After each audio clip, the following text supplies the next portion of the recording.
ये जो भी लोग कुछ करते हैं वो सब करते होते हैं, पुराने ज़माने की बात है। तो वो जंगल में उसका घर होता है, तो वो काफ़ी अच्छी खासी ज़िंदगी तो नहीं होती, कुल्ली सी तो होती थी उसके पास। एक कुल्ली सी थी उसके पास, तो वो क्या करता था कि डेली जो रात को खाना बना सुबह खाना बनाता था और उसको फिर वो शाम के रख के चला जाता था, ताकि वो आके खा ले और सो जाए, क्योंकि पूरा दिन काम करेगा तो थक हार जाता था, कि खाना नहीं बनता था कि उससे। तो उसने सोचा कि इससे अच्छा है कि मैं सुबह बना ले लूँगा, रात को खा ले लूँगा। तो डेली उसकी लाइफ में रोज़मर्रा की ज़िंदगी में ऐसे होता रहा। तो उसके बाद एक बार एक गीदड़ को पता चला कि मतलब जंगल में गीदड़ था, तो उसको पता चला कि मैं मतलब देखूँ जाके कि इसके अंदर है क्या ही, कुल्ली के अंदर इसके। तो वो गया और उसको ज़रूर खाना मिलता है, मतलब रोटी मिलती है जो उसने सुबह की रखी होती है रात के लिए। तो गीदड़ जाता है और उन रोटियों को खा लेता है जाके। अब अगले दिन वो बंदा बेचारा आता है थका हारा हुआ, आके देखता है तो रोटी खाई नहीं, वो तो गीदड़ खा गया। अब कह रहे तो करा क्या। अब अगले दिन फिर ऐसे ही वो रोटी बना के जाता है, गीदड़ खा जाता है पीछे से। गीदड़ रोजमर्रा की जिंदगी है, उसको पता है खाने का इंतजाम हो गया, दिक्कत कोई नहीं, बस डेली मर रहा है। अब अगले दिन बंदा क्या करता है, खाना बनाता है। वो काम पे नहीं जाता, वो अंदर ही छुप जाता है कमरे में। रोटी को रख देता है साइड जहाँ पे रखता है, उसके पीछे कुछ ना कुछ लगा के छुप जाता है। और जैसे ही जो टाइम होता है गीदड़ खाने का, वैसे वो आता है और जैसे वो खाने लगता है और वो उसको पकड़ लेता है। अब उसने पकड़ लिया और उसको फिर वो उसको रस्सी से बांध के, उसको उसके साथ रस्सी के साथ बांध देता है और उसको साइड में और घर के बाहर एक खूंटा गाड़ता है और उसके साथ बांध देता है ताकि वो भागे। फिर वो चला जाता है, आगे सुबह होती है, खाना बनाता है रखता है और चला जाता है। अब अगले दिन आया, तो वो बोलता है यार, इसने मेरा इतना खाना खाया है, थोड़ा बहुत वसूली की है, उस काम पे थोड़ा बहुत गुस्सा हो गया, गिदड़ पे गुस्सा था। उसने उठाया वहां से, बोले आया था बना के स्टिक और देता, मतलब फेंटा फिर गिदड़ को ठीक ठाक ही कि होता है अच्छे से। तो बोलता कि तूने मेरा डेली खाना खाया, ये वो क्यों खाया, ऐसे कैसे करके। फिर वो उसको मारता है ठीक ठाक और उसको फिर डेली अपना पैग लगाता है और सो जाता है। डेली ऐसे चलता रहा 15-20 दिन, उसको खाना नहीं डाल रहा होता है और वो मरने के कार पे। तो क्या करता है कि जो वो मार पड़ रही होती है ना गिदड़ को, तो ना गिदड़ ना जहाँ जहाँ मतलब मार पड़ती है तो बंदा फूलता कर सूजन आ जाती है उसको। अब उधर से ना एक दिन में वो अपना बना के सुबह खाना बना के रख के चला गया होता है।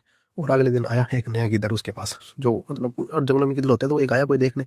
उसने उसको देखा और बोले कि अरे ये तो बड़ा खट्टा खट्टा है भाई मेरा बंदा, वो और इसके साथ संगल के साथ और बड़ा खट्टा खट्टा है, अभी अच्छा माल खा रहा है आजकल।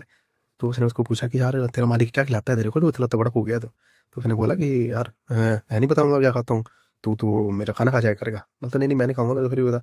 बता ना भाई, मेरा मालिक तो मेरे को 4 रोटियां दूध छाछ हम सब देता है खाने को और मैं खुश हूँ, यहाँ पे मेरे को नहीं चाहिए कुछ। तो भाई यार प्लीज़ यार, 2-4 दिन के लिए रहने दे यार, फिर उसके बाद दे तू आ जाना वापस करना, मैं खोल देता हूँ तेरे को, मुझे बांध दे। तो ना ना मैं नहीं जाऊंगा रोटी करने मालिक को। वो तो प्लीज़ प्लीज़, उसको बहुत तरले करता है अंदर अंदर, तो वो भी सोच रहा होता है कि कब निकलो इधर से, कोई तो हर पाए। तो वो आ गया होता है। तो वो बोलता है कि चल अच्छा ठीक है पर 2 दिन से ज़्यादा नहीं दूंगा मैं, अगले दिन भाई मेरे को जरूरी है मालिक की सेवा मेरे को करनी है। बोला ठीक है अच्छा। वो उसके दाता है, इधर हाथ है पट्टे में से निकाल देता है और उसको वो घुसा देता है उसके अंदर, और वो तो भाग जाता है। वो तो बहुत तगीर है, शुक्र हुआ कि बच गया, नहीं तो आज तो गया तो मले नहीं मार पड़ रही थी। फिर आया बंदा मालिक, फिर वो अंदर अपना खाना खा रहा होता है। वो ऊपर ऐसे जी बाप और सुपने खा रहा होता है कि अभी आएगा दूध दही रोटियां, बहुत मजा आएगा खाने का। वो भाई वो खाना खा के निकालता है एक स्टिक अंदर से और आता है बाहर। वो ऐसे देखते हैं कि "अनु भाई की के लिए आके खाना तो आया ही नहीं हाथ में"। 1 2 3 4 वो बुरा मारता है उसको उसको मतलब खरा अच्छा पीटता है। तो बाद में वो बोलते हैं यार मतलब, उसने बोला यार क्यों मारे मालिक, मैं तो आपका वफादार हूँ। कैसे बोला वफादार है तू, साले मेरी रोटियां खा जाता है, तू कैसे वफादार हो सकता है। बोलता है नहीं नहीं आप वो गलत सोच रहे हो, मैं वो हूं ही नहीं जो इधर पहले था। बोला कैसे।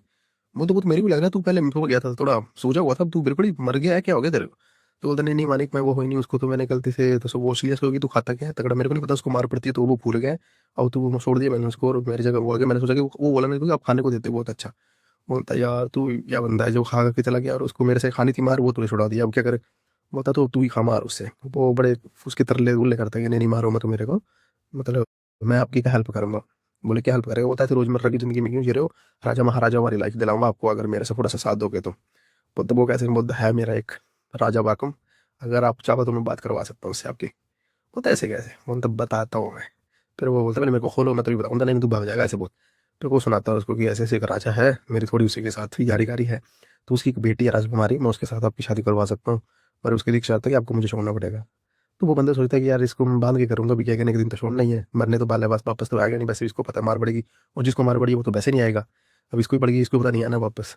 तो होता है ऐसा ठीक है, वो सोचता है ये झूठी बोल रहा है, पैसा वसूल होने वाला है, तो भी चला जाता है। फिर इधर भागता जाता है राजा के पास और उसकी राजकुमारी के लिए रिश्ता मांगता है कि ऐसे। और गिदड़ अपने वादे का पक्का होता है कि नहीं यार मैं इसको पक्का दिलाऊंगा, फिर ये पक्का मेरे को डाले काम देगा, फिर मैं इसका काम कर दूंगा ना, तो ये मेरा काम हो जाएगा। तो उसके बाद वो राजा महाराजाओं के राजा के पास जाता है और बोलता है ऐसे ऐसे आपकी कन्या के लिए मैंने एक वर देखा है, और वो जो है वो कुछ नदी के पार एक राजा है वहां से है, तो अगर आप चाहो तो मैं उनकी शादी उनसे विवाह करवा सकता हूँ आपकी पुत्री का। तो वो राजा बोलते हैं कि नहीं नहीं, हम पहले राज दरबार देखेंगे फिर हम डिसाइड करेंगे कि शादी करवानी है कि नहीं करवानी है। बोलते नहीं नहीं, घर नहीं, वो नहीं दिखा सकते अपना राजमहल राजगद्दी जो भी है, वो कुछ नहीं दिखाएंगे। वो सिर्फ देखने आएंगे, अगर आपका वो बेइज्जती उनको पसंद आती है तो उसके बाद वो डिसाइड करेंगे कि शादी कब करनी है। फिर राजा बोलता है यार कि अब मेरे लेवल का कोई और है भी नहीं, तो चलिए बोल रहा है कि इधर तो इसकी बात तुम्हें थोड़ा सा अच्छा ही होगा, वो तो कर ही लेते हैं, क्या बात है। तो वो चला गया। तो वो इधर चला जाता है। फिर वो उसको लेके आता है बंदे को। वो देखते उसको यार, चौंक जाते हैं, तू कहाँ गया? बोलता नहीं जी, मैंने आपको ले जाने की जगह कुछ लोग आज तुम्हारी दिखाता हूँ। बोलते तुम मरवाएगा मेरे को, मैं नहीं जाऊँगा कहेंगे। फिर वो चला जाता है उसको लेके कि चल पाओ। लेके चला गया राजा के पास। तो वो देखते हैं और इतना बड़ा राजमहल, मैं कहाँ शादी करूंगा, मैं तो ऐसे फकीर सा बंदा, ना चुपचाप चला रहा है, कुछ नहीं आता। फिर वो देखता है राजकुमारी, राजकुमारी भी सुंदर काफी होती है। तो भाई वो उसको बोलता है हाँ ठीक है मुझे पसंद है बेटी।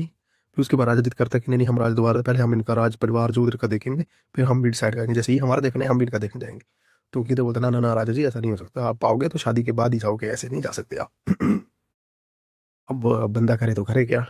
अब बोला कि ठीक है, तो ऐसा करो कि हम शादी की तारीख फाइनल करते हैं। तो शादी की तारीख फाइनल हो गई। तो अगले दिन वो चला है वापस, फिर वापस आके अब वो राजा की तरह वो बंदा बात करे कि यार शादी तूने कर रख तो दी, करेंगे कैसे, मेरे को तो ये नहीं पता, कि मेरे पास तो कुछ है ही नहीं, कि मैं तो हूँ इसी फकीर सा, क्या करूंगा। वो तो तू मेरे पेश हो गए थे। फिर वो 10 बार गीदड़ और इकट्ठे करते हैं जंगल में से। फिर वो उसके पास चला जाता है। उसके पास जाते हैं, ये रही तेरी बारात। बोलते यार क्या बारात है ये, ऐसे कैसे हो गया काम, ऐसे नहीं जाएगा। तो वो तैयार करना तो पड़ेगा, अब वादा किया है तो वही मैंने बाहर हूँ, राजा से बात हो चुकी है कि मैं नहीं करूँगा तो अब राजा ही मेरे को मारेगा, तो सोचो कि मेरा क्या होगा आखिर। बोलता अच्छा ठीक है, चलो हो जाओ तैयार कर। फिर जब शादी का दिन आता है तो भाई ये सब रेडी। अब राजा फिर वो क्या करता है कि नारियल के जो खोपे होते हैं ना, ब्लैक से जो जले हुए नारियल के होते हैं खोपा, तो उसको लेके वो एक पुल होता है, राज जो अपना उनका राजमहल होता है ना राजकुमारी को, उससे पार से एक नहर जा रही होती है। तो वो क्या करता है कि उस वहां से पुल पे ना वो खोपे लेकर आता है बहुत सारे को, 100-200। और साथ में बरात चली होती है, वो खोपे उन्होंने रखे होते हैं पुल के ऊपर। तो बोलते हैं ना क्रॉसिंग के बाद, तो पुल के ऊपर एक वो रखी होती है। तो जैसे ही वो बंदा अंदर पुल के अंदर जाता है और वो गीदड़ अंदर जाता है, और उनकी जो जितनी सेना थी वो चली गई। और उधर से जो लास्ट वाले रह जाते हैं, वो सारे के सारे जो खोपे उन्होंने रखे होते हैं बोरी में, वो सारे वो गिरा देते हैं नदी के अंदर। अब नदी के अंदर खोपे गिर गए और वो एक उनसे चला देता है, वो तो साथ में तो गेट होता है, वो साथ में जोर से चला देता है, वो हमारी खोपों और साथ में जो पुल होता है ना उसको तोड़ देते हैं उनसे। और जो जो खोपड़े होते हैं वो सारे गिर के नदी में, उसमें नदी नहर में गिरते हैं, और सब एक ही लग जाता है, ऐसा लगता है भी खोपड़ियाँ जा रही हैं, सेल हैं ये लोगों के। वो बोलता है जोर जोर से राजा को। एक की तरफ बोलता है कि राजा जी देखिए, ये तो हमारी बारात पूरी की पूरी मर गई, वो देखो नहर में बह गई, पूरा पुल भी टूट गया बाढ़ के साथ, हम अब क्या करेंगे, हमारी तो प्रजा ही मर गई पूरी, अब राजा जी कैसे रहेंगे। राज में वो भी देखता है, उसकी जो दरबारी लोग होते हैं वो भी देखते हैं कि वो देखो कैसे सिर जा रहे हैं सबके, उनके हिसाब से तो खोपड़ी जा रही है सबकी। तो अगले दिन वो सोचता है यार कि नहीं ये तो काम खराब हो गया, अब क्या करेंगे, पुल बनने में भी टाइम लगेगा। फिर लाते देते उनकी शादी हो जाती है।